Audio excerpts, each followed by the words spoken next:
نحمده ونصلي على رسوله الكريم اما بعد اعوذ بالله من الشيطان الرجيم بسم الله الرحمن الرحيم يا ايها الذين آمنوا ادخلوا في السلم كافة ولا تتبعوا خطوات الشيطان وقال النبي صلى الله عليه وسلم كلكم راع وكلكم مسؤول عن رعيته صدق الله العظيم وصدق رسوله النبي الكريم.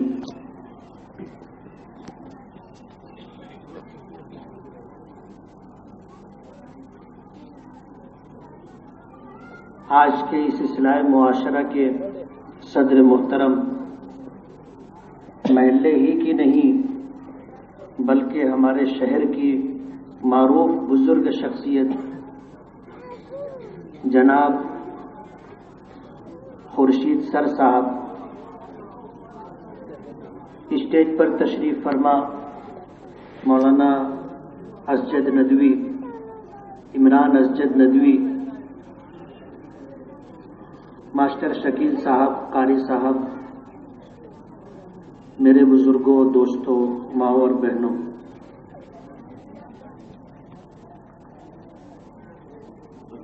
ملک کے حالات بدلتے جا رہے ہیں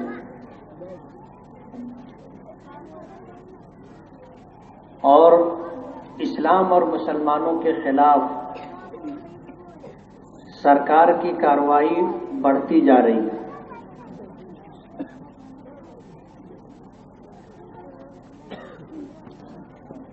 صرف مالیگاؤں نہیں، ہم اور آپ نہیں، بلکہ پورے ملک کے مسلمان اس بات کو محسوس کر رہے ہیں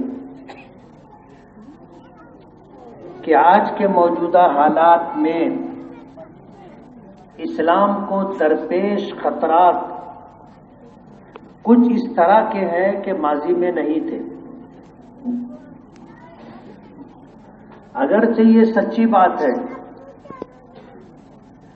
کہ حق اور باطل کی لڑائی، مقابلہ آرائی، آویزش جب سے یہ دنیا وجود میں آئی ہے اس وقت سے لے کر کے آج تک اور آج کے بعد قیامت تک یہ سلسلہ جاری رہے گا اور باقی رہے گا۔ اور جیسے جیسے زمانہ گزرتا جائے گا اور دنیا قیامت سے قریب ہوتی جائے گی، حالات اور خراب ہوتے جائیں گے۔